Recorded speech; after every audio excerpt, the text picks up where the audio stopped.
안녕하세요. 고범성 목사입니다. 90일의 기적 성경 일독과 함께 2021년을 꾸려가고 계신 모든 성도님들께 문안드리며 우리 주님 은혜가 늘 충만히 임하시기를 축복합니다. 벌써 2021년의 2월이 되었습니다. 신년의 결단이 묻어질 수 있는 시점이고 또 명절 연휴로 인해 매일 성경 읽으시는 것이 어려우실 수도 있는 때인데요. 잘 감당해 나가실 수 있기를 소망합니다. 이번 주에는 바벨론 포로기 이후의 시기를 기록한 세 역사서인 에스라, 느헤미야, 에스더를 읽게 됩니다. 그리고 역사서를 마무리하고 드디어 시가서로 진입하게 됩니다. 그래서 욥기까지 우리가 함께 읽게 되는데요. 이렇게 되면 이번 주로 이제 구약의 절반을 읽는 셈이 됩니다. 네 권의 책 개관해 드리는 것을 참고하셔서 성경을 차분히 읽으시고 또 은혜 받으실 수 있기를 우리 주님 이름으로 간절히 축복합니다. 먼저 에스라에 대해서 개관해 드리도록 하겠습니다. 사무엘 상하, 열왕기 상하, 역대 상하가 이스라엘의 왕정 시대를 주로 다루고 있었다면 에스라부터는 유다 왕국이 바벨론에 인해 멸망했다가 고레스의 칙령으로 회복된 이후의 시기를 다루고 있습니다. 에스라는 BC 539년부터 대략 BC 444년까지 그 정도까지의 기간에 대한 내용을 담고 있는데요. 기록자는 2차 포로 귀환을 이끌었던 학사 에스라입니다. 에스라에는 바벨론 포로기를 마치고 예루살렘으로 귀환한 유대인들의 삶과 성전 재건, 그리고 신앙 개혁의 이야기가 기록되어 있습니다. 그리고 이 부분은 느헤미야와 같은 시대의 이야기이기도 합니다. 그 내용의 핵심은 선택된 백성인 이스라엘이 멸망했었지만 회복되었다라는 것과 또 회복된 존재로서 신앙 공동체를 잘 꾸리고 조상들의 과오를 반복하지 않도록 신앙을 바로해야 한다는 것. 그리고 궁극적으로 하나님께서는 택하신 백성을 결코 버리시지 않고 구원하신다는 것을 아는 데 있습니다. 그리고 불신앙으로 인해 왕국이 멸망했음에도 불구하고 또 여전히 편만했던 무지와 우상 숭배에 대한 경고까지도 담겨 있습니다. 이 에스라는 크게 두 부분으로 구별될 수 있습니다. 첫 번째 부분은요, 1장부터 6장까지 해당하는 1차 포로 귀환과 성전 재건 시도에 대한 이야기입니다.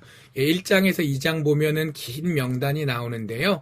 1차로 스룹바벨과 함께 포로 귀환했던 사람들의 명단인데 고레스의 칙령으로 인해서 가장 먼저 예루살렘에 돌아온 사람들이 누구인지, 그리고 3장부터 6장까지 두 번째 부분에서는 그 사람들이 열심으로 추구했던 성전 재건의 시도들에 대해서 이야기를 하고 있습니다. 그리고 이제 한참 시간적 간격을 떠서 7장부터 마지막 10장까지는 에스라가 인도한 2차 포로 귀환에 대한 얘기들이 담겨 있습니다. 7장에서 8장 보면 1장에서 2장에서와 같이 2차 포로 귀환을 했을 때 그때 함께 했던 사람들 명단이 나오고요. 그리고 9장, 10장은 그 2차 귀환까지 이루어진 다음에 이미 예루살렘에는 살고 있던 유대인들이 있잖아요. 근데 그 유대인들이 제대로 살고 있지는 못했습니다. 아까 말씀드린 것처럼 조상들이 우상 숭배와 여러 가지 어떤 무지와 불의로 인하여서 심판받아서 나라가 멸망했었잖아요.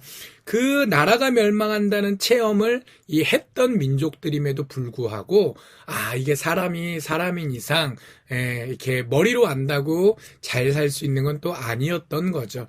그래서 에스라가 귀환하고 시간들이 지나가는 것을 보아서 그 예루살렘으로 귀환했던 유대 공동체 내에도 여러 가지 어려움들이 생기게 되었는데 이 부분에 대해서 주목하고 또 어떻게 해결해 나가는지 과정이 9장, 10장에 담겨져 있습니다.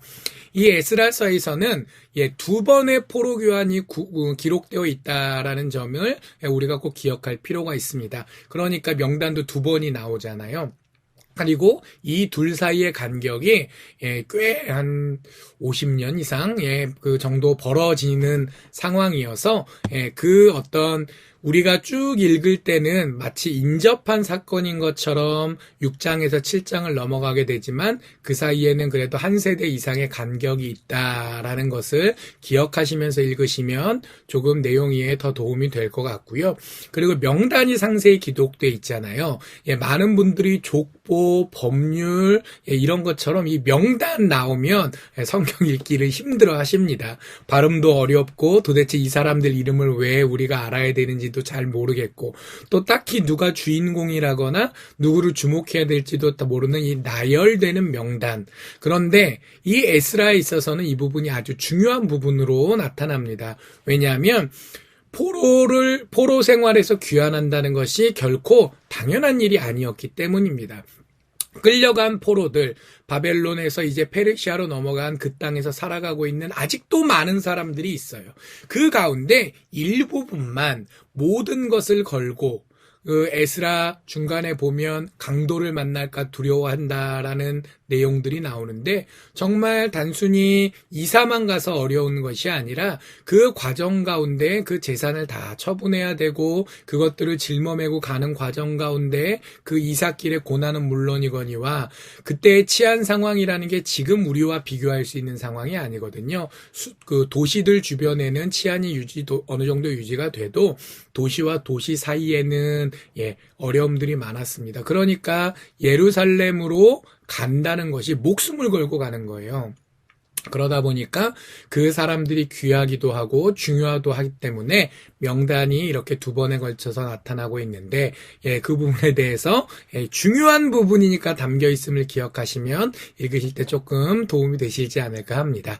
그리고 참고로 70인역이라는 히브리어로 원래 구약 성경이 되어 있는데 이 포로기 이후에는 유대인들이 사방팔방 흩어지게 되었잖아요. 디아스포라라고 하는데 그러다 보니까 그 유대 본토의 언어인 히브리어를 하지 못하는 사람들이 생겨나게 됐어요. 그리고 나중에는 특히 로마 제국의 영향력 하에서는 그 사람들의 그 모국어가 헬라어, 그리스어가 되는 경우들이 많았는데 그 그리스어로 구약 성경을 번역한 게 70인역입니다. 그 70인역에서는 느헤미야와 에스더가 한 권으로 되어 있어요. 기록자는 다르지만 동시대에 비슷한 고민을 담고 있기 때문에 그렇게 한 권으로 되어 있는데 우리 성경에는 저자를 기준으로 에스라, 느헤미야 따로 구분되어 있다. 그런 것도 알아두시면 상식적으로 좋을 것 같습니다. 결론을 맺겠습니다. 에스라는 포로 귀환 과정과 귀환한 유대인들의 삶을 통해 하나님의 구원과 인간의 한계에 대해서 이야기해 주시는 말씀입니다. 이를 통해 우리는 인간의 생각을 초월하는 하나님의 섭리와 그리고 신앙을 가졌음에도 어쩔 수 없는 한계 속에서 몸부림치는 인간 실존의 모습을 알 수 있고 이를 통해서 신앙인으로서 우리가 무엇을 알고 고민해야 되는지를 배울 수 있겠습니다. 이제 느헤미야로 넘어가도록 하겠습니다. 느헤미야는 앞서 말씀드린 것처럼 에스라와 동시대를 다루고 있는 역사서로서 성경의 제목대로 느헤미야를 통해 주신 하나님의 말씀입니다. 바벨론 유수 이후에 70년이 지나자 하나님께서는 약속하신 대로 포로로 끌려갔던 유대인들이 예루살렘으로 귀환할 수 있도록 하셨고 그때 스룹바벨이 인도에 1차 귀환이 이루어졌습니다. 그리고 아까 말씀드린 것처럼 에스라의 인도로 2차 귀환이 있었고 마지막 대규모의 귀환은 BC 440년의 3차 귀환이었습니다. 이 느헤미야는 그 3차 귀환 시기의 사람인데요. 1차 귀환자들이 성전을 재건해 놓았지만 예루살렘 성벽까지는 아직 재건하지 못한 상황에서 유대인들이 어려움을 겪고 있던 시기를 그때의 사람입니다. 그는 왕의 술 담당 관원으로서 최고의 요직에 있었던 사람입니다. 요즘 현대적인 관료 조직과 달리 예전 왕정 시절에는 특히 고대 근동의 왕정 시절에는 왕의 술 담당 관원이라는 게 아주 권력의 핵심이었습니다. 왕과 늘 가까이 하고 왕이 독살의 위험이 있는데 그 독살의 위험을 1차적으로 커버하는 직원이다 보니까 자기가 신뢰하지 않는 사람을 세울 수 없는 자리였거든요. 그러니까 공식적인 업무의 중요성보다는 그 왕과의 어떤 가까운 개인적인 관계를 가지는 사람들이 주로 담당했기 때문에 아주 중앙에서 권력자였습니다. 그런데 느헤미야는 이 중앙의 권력을 포기하고 예루살렘 성벽 재건을 위해 자원해서 페르시아 제국의 입장에서는 촌구석인 예루살렘의 지방관으로 관리로 내려왔고, 그의 헌신을 통해 하나님께서는 유대인들이 신앙적, 민족적 정체성을 지킬 수 있도록 해 주셨습니다. 이 느헤미야는 그게 두 부분으로 구별할 수 있습니다. 첫 번째 부분은 느헤미야가 페르시아에서 예루살렘으로 귀환하는 그 과정이랑 성벽 재건을 하는 느헤미야의 1차적인 어떤 미션, 그 소명을 달성해가는 과정들이 기록되어 있는데요. 1장에서 2장까지가 그 느헤미야의 귀환과 성벽 재건에 대한 준비들이 나타나 있고, 3장부터 6장까지는 실제로 그 성벽을 재건하는 과정, 그리고 그 재건하는 과정 가운데 산발락과 도비아를 비롯한 여러 그 주변의 유력자들이 느헤미야를 제거하려는 음모를, 방해하려는 음모를 꾸밉니다. 그 음모들에 대해서 자세하게 기술도 있고, 그리고 7장에 되면 그 모든 역사를 마친 가운데 여태까지 귀환했던 사람들에 대해서 다시 한번 명단이 나타나게 됩니다. 에스라나 느헤미야나 이 명단을 아주 중요하게 생각하는데요. 이 7장까지가 첫 번째 파트다라고 할 수 있습니다.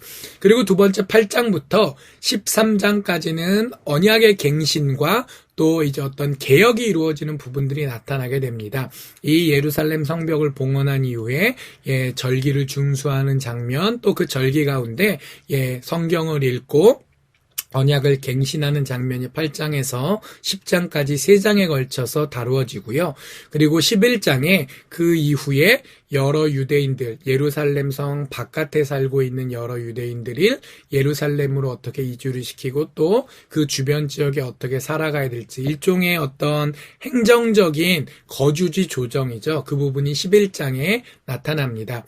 그리고 다시 성전에서 제사를 드리게 됐으니까 제사 제도를 확립하는 것이 필요하지 않겠습니까? 그래서 12장에 보면은 제사 제도가 정리되는 부분이 나오고, 또 13장에는 이제 성벽이 됐고 그 안에 살 사람들이 됐고 함께 예배드릴 준비가 되었는데 그 외에도 필요한 여러 가지 사회적인 정리가 있을 거잖아요. 그래서 13장에 보면 사회 개혁하는 부분들이 나타나고 있습니다.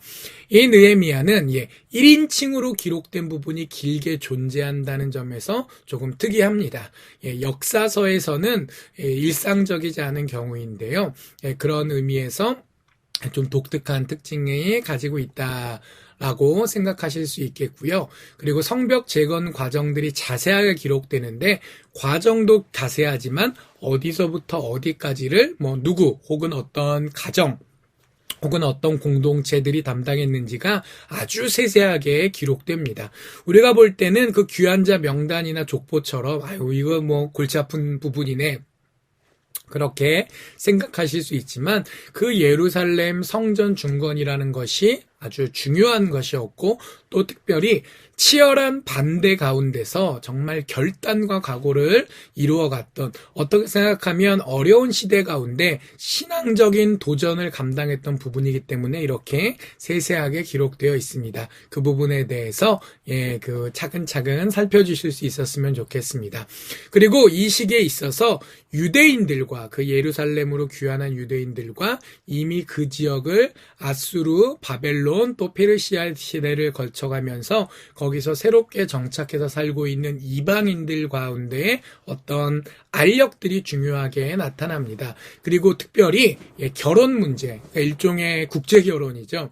국제 결혼 문제가 이 민족적인 문제로 부각되게 되는데요. 그 자체로도 당대의 갈등이었고, 그리고 차후에 사마리아가, 예수님 시대에 사마리아 사람들이 유대인들과 이렇게 분리되고 차별받게 되는 그 근원이 이 시대로부터 이어집니다. 그러니까 순수 유대인들이 그 주변의 이방인들과 통혼했던 그 어떤 혼혈인 동족들을 이게 열등하게 취급을 하게 되면서 신약 시대에 이르기까지 그게 한 500년쯤 가까이 뒤거든요. 그 뒤에까지도 문제가 되게 되는 상황들이 이 시대부터 연원한다. 나중에 신약 성경을 읽으실 때 도움이 될 것 같습니다. 느헤미야를 정리하도록 하겠습니다. 느헤미야는 포로귀환기 말기에 느헤미야를 통해서 하나님께서 이루어지신 역사를 기록한 책으로 에스라와 같이 귀환한 유대인들의 삶을 통해 하나님의 구원과 인간의 한계에 대해서 이야기해 주시는 말씀입니다. 이를 통해서 우리는 언약이 계속되고 있다라는 것과 또 그럼에도 불구하고 하나님의 자녀들인 우리 또 그때의 이스라엘 백성들이 어떤 한계를 가지고 있는지 그리고 그 한계를 가지고 있지만 그 가운데서 우리가 어떻게 노력할 수 있을지 그런 내용들을 배울 수 있습니다. 이제 다음으로 에스더로 넘어가도록 하겠습니다. 에스더는 에스라, 느헤미야와 같이 페르시아가 당대의 패권을 차지한 이후 바벨론 포로기가 끝나고 유대인들이 예루살렘으로 돌아간 시대의 이야기입니다. 에스라와 느헤미야가 그 시대의 유대 지역으로 돌아간 그 사람들의 역사를 주로 담고 있다면요. 에스더는 페르시아 내부에서 벌어졌던 일들을 담고 있다는 점에서 차이점이 있습니다. 시기적으로는 에스라 초반에 1차 귀환이 있잖아요. 1장부터 6장까지. 그 1차 포로 귀환은 이미 지나갔고 또 에스라 후반에 에스라의 인도로 벌어졌던 2차 포로 귀환은 아직 시작되지 않았던 그 중간 시대의 이야기가 그 에스더에 담겨 있습니다.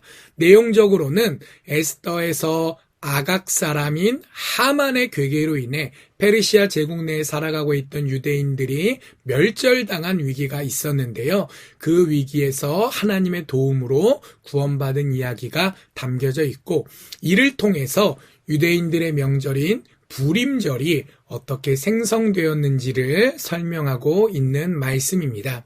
그리고 이를 통해서 하나님께서는 인간의 범죄함에도 불구하고 언약을 기억하셔서 선민을 보존하시는 분이시다라는 것이 강력하게 부각되고 있고 그래서 그 하나님께서 우리의 하나님이심을 다시 한번 깨닫는 가운데 하나님을 통한 구원의 소망을 품을 수 있도록 독려하는 말씀이 이 에스더의 주된 내용입니다.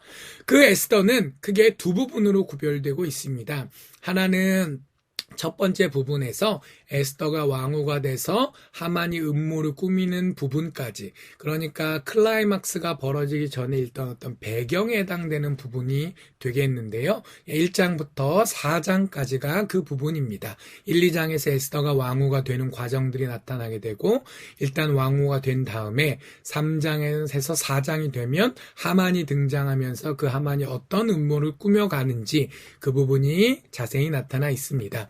그리고 이제 두 번째 부분은요. 5장부터 10장까지 계속되는 그 불임절의 연원이 되는 하나님의 구원의 역사 아주 짧은 기간에 대한 이야기죠.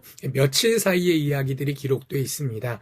5장에서 7장까지 첫 번째 부분에서는 하만이 실패하고 처형되는 부분이 나타나고요. 그리고 하만은 이미 갔지만 하만이 저질러 놓은 일들은 아직 사라지지 않는 거죠.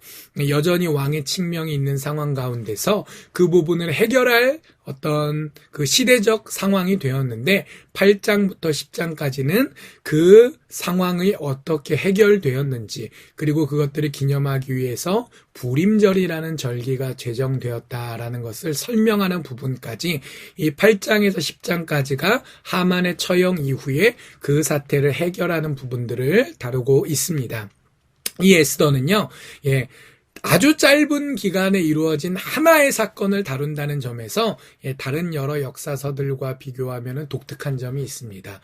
역사서 중에서 이런 특징을 가진 거는 룻기 정도가 그럴 수 있는데요. 그 불임절의 연원이라는 그 한 사건을 설명하기 위해서 과거로 조금 돌아가서 배경을 설명해 주는 차원인 거지 그 전체 본문은 그 불임절의 연원이 됐던 그날 그 며칠 사이의 일들이 포인트가 됩니다. 이게 특이한 점이라는 거 기억하셨으면 좋겠고 또 이 에스더에는 야훼, 그러니까 하나님, 여호와 하나님이라는 단어가 한 번도 등장하지 않습니다. 하나님의 역사하심은 분명히 보여지고 있는데요. 계속 아도나이나 야훼라는 하나님을 직접적으로 지칭하는 표현이 등장하지 않는다면서도 다른 성경과는 다른 독특한 특징이 있습니다. 그리고 또 문제의 원흉이었던 하만이란 사람이요. 출애굽 시대부터 이스라엘 백성과 원수였던 아말렉의 후예로 등장을 하는데요.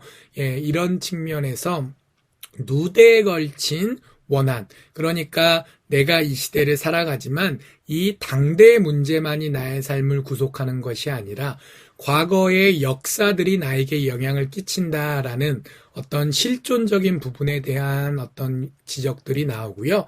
그리고 또 많은 분들이 궁금해하시는 것 중에 하나인데 모르드게와 에스더의 나이 차가 일반적인 삼촌 조카로 보기에는 너무 나이 차이가 많이 벌어집니다. 그래서 이제 그 부분에 대해서 여러 설이 있어요. 그냥 집안의 어른일 거다, 삼촌이라고 표현하지만 그냥 집안의 어른으로 보는 경향도 있고, 그리고 이게 우리도 왜 그렇잖아요. 저도 저랑 동갑인 그 오촌 당숙모가 계시는데, 이게 각자 형제가 내려오다 보면은 그 촌수로는 그렇게 되는데 나이 차이는 오히려 뒤집어질 수도 하는 그런 케이스들로 보기도 합니다. 아무튼 정확한 상황을 단정짓기는 어렵지만 나이 차는 그냥 삼촌 조카로 보기에는 좀 차이가 있다는 것도 참고로 알아두시면 좋겠습니다. 에스더는 페르시아에 잔류한 유대인들에게 벌어졌던 이야기를 통해서 하나님께서 어떻게 역사하시는지를 보여주는 책입니다. 유대로 귀환한 유대인들, 믿음의 결단의 사람들이잖아요. 그 사람들을 돌봐주시는 것 어떻게 생각하면 당연한 건데, 페르시아에 남아있던 사람들은 어떻게 생각하면 믿음으로 결단하고 실행하지 못한, 조금은 믿음이 부족하고 이 눈앞에 있는 현실과 자기가 가지고 있던 것들이 더 중요한, 조금은 더 세속적인 사람들로 생각할 수도 있거든요. 그런데 하나님께서는 그런 거 따지지 않으시고 페르시아에 잔류한 유대인들도 선택된 백성으로 인정해 주시고 보호해 주셨다라는 그 은혜로운 하나님의 모습이 선포됩니다. 그리고 이를 통해서 하나님의 은혜가 어떤 것인지 우리가 다시 한번 살펴볼 수 있게 도와주고 있습니다. 자, 이제 마지막으로 욥기 개관을 하도록 하겠습니다. 욥기는 잘 알고 계신 것처럼 시편, 전도서, 아가 등과 잠언 등과 함께 시가서로 분류되는 책입니다. 그리고 가서이기 때문에 기본적으로 운문으로 기록되어 있는데요. 기록자는 누구인지 알 수 없고 또 욥이 이스라엘 사람인지조차도 사실 분명하지 않습니다. 단지 그 내용에서 사용되는 언어적인 특성을 고려해 보면, 이게 왕정시대 혹은 족장 사사시대가 아니라 그 아브라함으로 거슬러 올라가는 고대 족장들의 시대인 것으로 생각되고요. 그러니까 대충 기원전 2000년 정도, 정확하지는 않지만 그 정도 시대를 살았던 사람으로 추정되고 있습니다. 그리고 말씀드린 것처럼 이도 간접적인 여러 방법으로 학자들이 추론한 것이지 정확하다고 단언할 수는 없습니다. 그리고 욥기는 내용적으로는 지혜서로 분류됩니다. 아까 시가서가 그 장르, 어떤 글의 형태를 기준으로 규정을 한 거라면 내용상으로 따지면은 지혜를 다루고 있는 책으로 생각되는데요. 잠언과 전도서가 이 욥기와 함께 지혜서로 분류됩니다. 이 책들에서는 인간의 한계와 특성에 대한 깊은 고찰이 담겨 있어서 우리가 스스로를 이해하는 데 있어서 중요한 통찰들을 제공하고, 그러한 통찰들을 통해서 하나님 없이는 우리가 살아갈 수 없는 존재다라는 그 존재의 본질을 깨우칠 수 있도록 해 주시는데요. 그런 큰 그림을 보시면서 욥기를 살펴보실 수 있기를 소망합니다. 그리고 욥기는 42장의 긴 책이잖아요. 그 어떻게 분류하는가에 따라서 그 분류 기준이 조금 달라질 수는 있는데, 기본적으로 세 부분으로 구별할 수 있다라고 생각됩니다. 첫 번째 부분은 짧습니다. 2장짜리예요. 욥이 어떤 사람이고 왜 이 욥의 그 다음 부분에 기나긴 고난의 여정들이 시작되었는지를 담고 있는 일종의 그 프롤로그, 그 사전의 배경에 대한 이야기에 해당됩니다. 이 부분은 그 전체가 운문인데 그러니까 시의 형태로 되어 있는데 이 부분은 산문이 등장한다는 점에서 좀 특별한 점도 있는데요. 1장에서 욥이 첫 번째로 고난을 당하죠. 재산과 자녀들을 잃게 되는 부분. 그리고 그 상황에서도 믿음을 지키니까 2장에서는 그 몸에 그 욕창이 창이 벌어지는 상황들이 벌어집니다. 그리고 그 2장 말미에 그렇게 신체적인 고통으로 고난받고 있는 욥에게 세 친구들이 방문하는 장면까지가 나오는데요. 욥의 1차 고난, 2차 고난 이렇게 한 장씩 해서 첫 번째 부분인 1장에서 2장까지의 욥의 고난이 진행됩니다. 자, 그리고 3장부터 37장까지 거의 이제 양으로 따지면은 대부분이죠. 80%에 해당되는 부분이 욥과 친구들, 그리고 조금 더 나아서는 엘리후라는 이제 청년의 발언까지 대화가 이루어지는 부분들이 나옵니다. 3장에서 욥이 독백을 하는 장면이 나와요. 아직 대화가 시작되지 아니라 혼자 얘기하는 거죠. 그것이 이제 하나의 부분이 되겠고, 4장부터 27장까지를 보면 이 욥의 세 친구들과 길게 대화를 하게 됩니다. 그리고 특이한 게 이제 엘리바스가 얘기하면 욥이 대답을 하고, 그런 식으로 한 사람씩 돌아가면서 대답을 하는데, 그 세 친구가 한번 얘기하고 다시 두 바퀴 돌고 세 바퀴 중간쯤 때까지 이렇게 대화들이 계속 되게 됩니다. 그래서 이 부분을 읽다 보면은 비슷한 얘기도 많이 나오고, 그 다음에 같은 사람들이 대화를 계속하기 때문에 읽으시다가 길을 잃으시는 경우들이 많이 있습니다. 4장부터 27장까지 이 부분을 읽으실 때는 조금 집중을 해주실 필요가 있을 것 같습니다. 그리고 28장에 보면은 이제 상황이 전환돼서 그 친구들의 이야기를 더 이상 듣지 않고 지혜란 무엇인가 욥이 찬양하는 부분이 나오는데요. 그게 28장 한 장이 되겠고, 일종의 어떤 중간에 장면이 전환되는 부분인 거죠. 그리고 29장에서 31장까지는 처음에 3장에 욥이 독백을 하잖아요. 이번에 두 번째로 독백을 하는 부분이 나옵니다. 29장에서 31장까지가 그렇게 되고, 그리고 32장이 되면 이 상황을 답답하게 바라봤던 엘리후라는 청년이 개입을 해서 또 길게 이야기를 합니다. 32장부터 37장까지는 엘리후의 이야기가 담겨져 있습니다.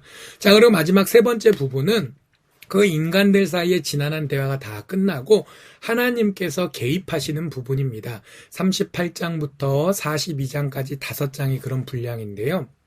이 부분은 다시 두 개의 부분으로 나눠볼 수 있겠습니다. 첫 번째는 38장부터 42장 6절까지 해당되는 부분인데요. 내가 과연 잘못을 했는가 안 했는가, 사실 이걸 기준으로 친구들이랑 욥이 서로 대화를 하고 있잖아요. 근데 하나님께서 갑자기 나타나셔서 그 질문, 그 의문에 대해서 답을 해주시는 것이 아니라 하나님의 주권을 선언하시는 부분이 나옵니다. 이 부분도 비슷한 어떤 표현들이 반복되기 때문에 그 읽으시다가 이렇게 길을 잃으시는 경우들이 있는데, 포인트는 간단한 거예요. 사람들이 하나님이 어떤 분이시다 갑론을박을 하고 있는데, 정말 하나님께서는 어떤 분이시냐, 사람의 생각에 규정되는 분이 아니라 하나님께서 모든 것의 창조자시고 모든 것의 주관자이시기 때문에 하나님께서 말씀하시는 대로 하나님을 인정하고 받아들이고 그분께 순종해야 되는 것이 인간이지, 사람이 하나님을 재단할 것이 아니다라는 부분들이 길게 나타납니다. 그리고 욥이 그 과정에 하나님께서 깨우쳐 주시는 이 부분들을 듣고 깨닫고 회개하고, 그리고 회개하며 나아가니까 하나님께서 회복시켜 주시는 부분이 마지막 한 10절, 11절 정도, 7절부터 17절까지 진행되는데요. 이것으로 이 욥이 겪었던 모든 사건들이 마무리되고, 오히려 이전보다 더 큰 안락한 평안한 삶을 살게 되었다. 해피엔딩으로 이 욥기가 끝나게 됩니다. 이 욥기는 방금 말씀드렸던 것처럼 하나님의 절대 주권이 욥기 전체의 주제예요. 내용적으로는 그 과정 가운데 원인 없이 사람이 고난을 당하게 되는 그 어떤 실존적인 문제가 많이 길게 부각됩니다. 전체 내용의 80%는 그런 고난에 대한 부분들이 주로 나타나는데요. 그래서 그러다 보니까 욥기의 주제를 인간의 고난, 특별히 내가 잘못한 것 없이 생겨나게 되는 고난이라고 생각하시는 경우들이 많이 있으시더라고요. 그러나 욥기 자체의 주제는 미괄식입니다. 뭐 더 정확히 말하면은 양괄식입니다. 처음에 욥이 잘 살고 있는데 사탄이 와서 셜라셜라 하는 장면이 나오잖아요.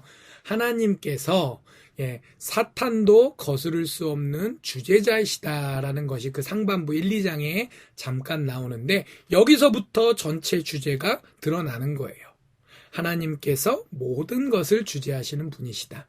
그리고 그 다음에 이제 3장부터 욥과 친구들의 대화가 하는 장면은 그 하나님의 절대 주권을 제대로 이해하지 못하는 인간이 가질 수밖에 없는 한계, 그 한계를 이야기하는 거예요. 그게 주제가 아니라 하나님의 절대 주권을 드러내기 위한 수단입니다. 그리고 38장 이후에 그래서 결론을 분명하게 알려주셔야 되니까 하나님께서 직접 개입하셔서 주제를 말씀해 주시죠. 하나님께서 우주의 창조자이시고 모든 것의 주권자이시고 우리의 주인 되시는 분이시다라는 것. 그래서 주제가 욥기 전체의 주제가 하나님이 어떤 분이시고 그리고 그 하나님 밑에 그 자녀요 또 종인 우리들은 어떤 존재인지 그래서 지혜선 거예요. 하나님과 우리에 대한 바른 이해를 도와주는 책이기 때문에 이 욥기가 지혜서로 분류됩니다. 그리고 내용적으로는 욥과 세 친구 또 엘리후의 발언이 전체 80%를 차지하고 그 부분이 시, 운문의 형태로 기록되어 있다는 것도 한 가지 특이한 점이고요. 그리고 첫 부분과 마지막 부분, 이 산문으로 기록되어 있습니다. 1, 2장의 배경에 해당되는 부분이랑 그 다음 맨 마지막에 욥의 어떤 회복되는 부분은 산문으로 기록되어 있다라는 점에서 형태적으로도 운문이 주지만 산문이 섞여 있는 복합적인 형태가 되어 있습니다. 우리말 성경으로 읽다 보면은 그 운문이냐 산문이냐라는 부분이 구별이 잘 안 되거든요. 그래서 이제 제가 말씀을 드려도 이제 피부에 잘 안 와닿으실 수 있는데요. 그러나 형태적으로 운문이냐 산문이냐라는 것은 이해하는 데 있어서 좀 큰 차이를 가질 수 있습니다. 그래서 그 구체적인 부분까지는 제가 다음 기회에 말씀드릴 수 있었으면 좋겠지만 아무튼 형태가 운문주에 산문이 부분적으로 나타나 있다. 그 정도는 꼭 기억하실 수 있기를 소망합니다. 전체적으로 그 결론을 맺도록 하겠습니다. 욥기는 하나님의 절대 주권과 인간의 한계를 극명히 대조함을 통해서 인생의 본질에 대해서 반추하게 하는 말씀입니다. 그렇기 때문에 어떤 특정한 문제, 하나의 문제, 뭐 이렇게 상실의 문제, 뭐 육신의 병의 문제, 이런 문제를 다룬다기보다는요, 근본적인 세계관에 대해서 도전을 주시는 말씀입니다. 이 말씀을 통해 우리는 자기중심적인 인간의 한계를 인식하고 이에 대해서 고민할 수 있게 되고요. 그리고 그것들을 통해서 하나님과 우리와의 관계에 대한 바른 통찰을 얻을 수 있습니다. 오늘 이 개관, 에스라, 느헤미야, 에스더, 욥기까지 4권의 성경에 대해서 개관해 드렸는데요. 다른 주보다는 이제 권수가 많죠. 그래서 4권에 대해서 이 개관 영상도 좀 길게 됐을 텐데, 그러나 차분히 잘 한번 살펴주셨으면 좋겠고, 그리고 그 개관을 토대로 실제 성경을 읽으시는 과정 가운데 더 깊은 자리에 나아가실 수 있었으면 좋겠습니다. 그럴 수 있는 우리 모두 되기를 우리 주님 이름으로 간절히 축원합니다. 감사합니다.